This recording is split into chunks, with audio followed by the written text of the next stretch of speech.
Assalamualaikum warahmatullahi wabarakatuh. Perkenalkan, nama saya Evil dari Ambalang Patimura Pangkalan SMA Negeri 4 Wajo. Pada video kali ini, saya akan pengujian SKU Laksana. Untuk pengujian pertama yaitu poin 8. Poin 8 yaitu pernah memimpin kegiatan di tingkat Ambalan. Seingat saya pernah memimpin dan menjelaskan pada pelatihan rutin untuk materi tali temali atau simpul-simpul. Dan saya pernah pimpin teman-teman saya untuk bakti sosial di sekitaran masjid.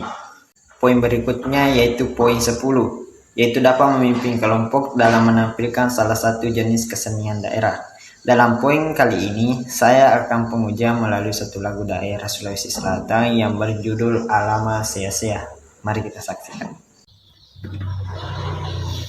Alama sia-sia buah tahun narompori sekali nasabah iwatu baicuna bebe menangkan akuru baicu tamituna wadi sisa nareko batuani masusani nasabak marajana wanawani enrenge poletoni kutue.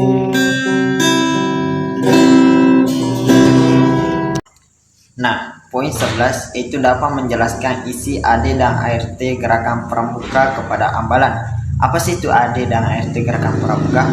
AD dan ART Gerakan Pramuka adalah ketentuan dasar dan ketentuan operasional suatu organisasi yang mencerminkan apresiasi visi dan misi Gerakan Pramuka Indonesia. Sedangkan fungsinya, AD dan ART berfungsi sebagai landasan gerak atau landasan kerja suatu organisasi dalam mewujudkan visi dan misinya. Anggaran dasar sendiri mempunyai 12 bab dan 62 pasal. Sedangkan anggaran rumah tangga memiliki 11 bab dan 133 pasal. Pada kesempatan kali ini, saya tidak akan menjelaskan dan menjabarkan seluruh bab dan pasal-pasal AD dan ART Gerakan Pramuka, karena akan menghabiskan waktu 7 hari 7 malam. Dan saya akan menjelaskan bab 1 saja. AD atau Anggaran Dasar Gerakan Pramuka bab 1 yaitu terdapat nama, status, tempat, dan hari Pramuka. Pasal 1. Organisasi ini bernama Gerakan Pramuka. Gerakan Pramuka merupakan organisasi pendidikan non formal sebagaimana Undang-Undang Republik Indonesia Nomor 12 Tahun 2010 tentang Gerakan Pramuka dan berstatus badan hukum. Pramuka berkedudukan di Ibu Kota Negara Republik Indonesia. Hari Pramuka yaitu tanggal 14 Agustus. Poin 12 yaitu dapat menjelaskan di muka umum tentang sejarah kepramukaan Indonesia dan dunia. Kepramukaan dunia. Bapak Pramuka dunia adalah Robert Baden-Powell. Sejarah berdirinya pramuka di dunia diprakarsai oleh tokoh asal Inggris yaitu Letnan Jenderal Baden-Powell. Pada 25 Juli 1907, sewaktu muda Baden-Powell mengelola Aids to Scouting untuk anggota muda dan mengadakan kegiatan perkemahan selama 8 hari di Pulau Bronsea. Setahun setelahnya, Baden-Powell menulis sebuah buku yang mengulas tentang prinsip dasar kepramukaan yang bertajuk Scouting for Boys. Selain itu, ia juga mendirikan gerakan kepanduan yang bernama sama dengan bukunya, yang hanya diikuti oleh kaum laki-laki. Tidak disangka, buku kepanduan ini ternyata mulai menyebar hingga seluruh pelosok negeri. Pada 1910, Baden-Powell memutuskan fokus berkegiatan dalam pramuka. 2 tahun kemudian, pada 1912, Baden-Powell bersama adiknya Agnes membentuk pramuka untuk perempuan yang bernama Girls Guides atau yang dikenal dengan nama Girl Scouts. Selanjutnya, tahun 1916 didirikan kelompok pramuka siaga dengan nama KUP atau Anak Serigala. Semakin lama gerakan kepanduan semakin mengalami perkembangan. yang kemudian membuat Baden Powell membentuk Rover Scout. Rover Scout adalah organisasi untuk mewadahi pemuda yang sudah berusia 17 tahun pada 1918. Baden Powell kemudian berkeliling dunia menyebarkan gerakan kepanduan yang ia buat kepada anak-anak muda lainnya untuk bergabung. Awal terbentuknya Pramuka di Indonesia ditandai dengan berdirinya organisasi milik Belanda bernama Nationale Padvinderijsorganisatie atau NPO di Bandung pada 1912. 4 tahun setelahnya, Mangkunegara VII juga membentuk organisasi kepanduan pertama yang bernama Japanse Pathfinder Organisatie atau GPO.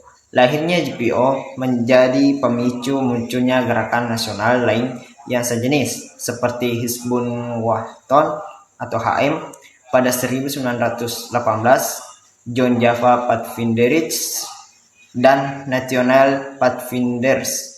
Melihat situasi ini, Belanda pun mulai melarang keberadaan organisasi kepanduan di luar kepemilikan mereka menggunakan istilah Pathfinder. Seiring berjalannya waktu, antara tahun 1928 sampai 1935, gerakan kepanduan Indonesia semakin merah, seperti Pandu Indonesia Pathfinders, Organisasi Pasundan, Pandu Kesultanan, Sinar Pandu Kita, dan Kepanduan Rakyat Indonesia, guna menggalang kesatuan dan persatuan. Setelah Indonesia merdeka, beberapa tokoh kepanduan berkumpul di Yogyakarta dan mengadakan kongres pada 27 sampai 29 Desember 1945 di Surakarta.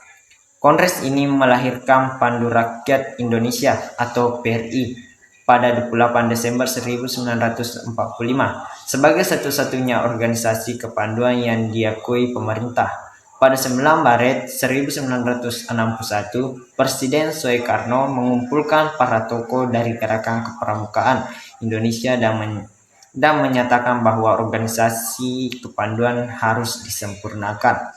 Untuk menindaklanjutkannya, Presiden Soekarno membentuk panitia pembentukan gerakan pramuka. Hasil dari panitia ini adalah dikeluarkannya lampiran Kepres nomor 238 tahun 1961 tanggal 20 Mei 1961 tentang gerakan pramuka. Kemudian melalui Kepres, gerakan kepanduan Indonesia akhirnya menjadi Gerakan Praja Muda Karna atau Pramuka. Pada 14 Agustus 1961, Gerakan Pramuka secara resmi mulai diperkenalkan rakyat Indonesia.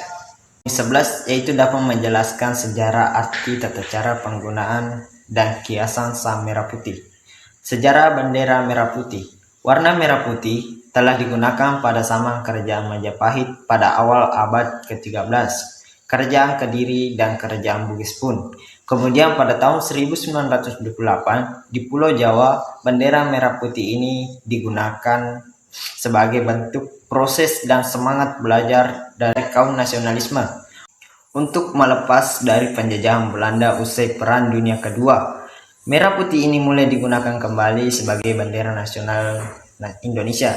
Bendera merah putih ini dikibarkan di Indonesia pada tanggal 17 Agustus 1945 saat proklamasi kemerdekaan bangsa Indonesia, yakni merangkum nilai-nilai kepahlawanan, patriotisme, dan nasionalisme. Bendera merah putih, warna merah berarti berani dan warna putih berarti suci. Tata cara penggunaan bendera merah putih.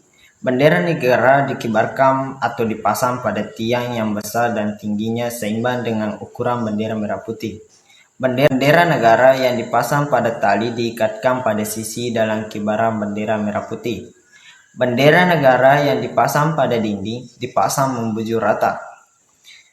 Bendera negara dinaikkan atau diturunkan pada tiang secara perlahan-lahan dengan khidmat dan menyentuh tanah. Bendera negara yang dikibarkan setengah tiang dinaikkan hingga ke ujung tiang, dihentikan sebentar dan diturunkan tepat setengah tiang Saat hendak diturunkan, bendera dinaikkan terlebih dahulu hingga ujung tiang, dihentikan sementara, kemudian diturunkan.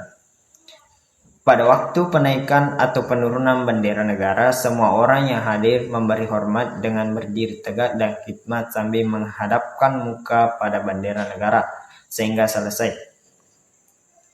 Penaikan dan penurunan bendera negara dapat diiringi lagu kebangsaan Indonesia Raya. Nah, poin terakhir adalah poin 15, yaitu dapat menjelaskan peran Indonesia dalam organisasi ASEAN dan PBB. Peran Indonesia dalam ASEAN atau Association of Southeast Asian Nations, yaitu sebagai salah satu negara pendiri ASEAN pada tahun 1967. Indonesia memiliki peranan penting dalam menjaga stabilitas dan kerjasama antara negara-negara anggota ASEAN. Indonesia juga menjadi tuan rumah ASEAN Summit dan berbagai pertemuan tingkat tinggi dan lainnya dalam rangka memperkuat kerjasama di antara anggota ASEAN.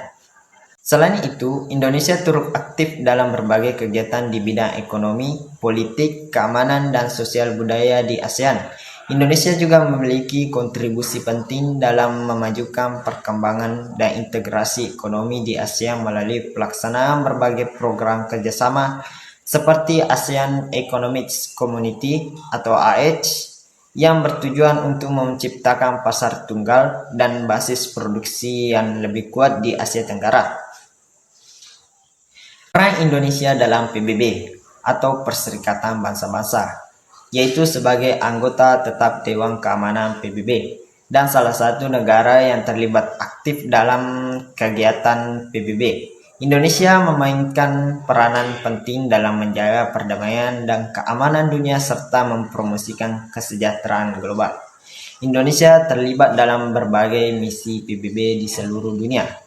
Selain itu, Indonesia juga turut memperjuangkan isu-isu global yang penting dalam berbagai forum PBB, seperti isu perubahan iklim, penanggulangan bencana alam, dan hak asasi manusia.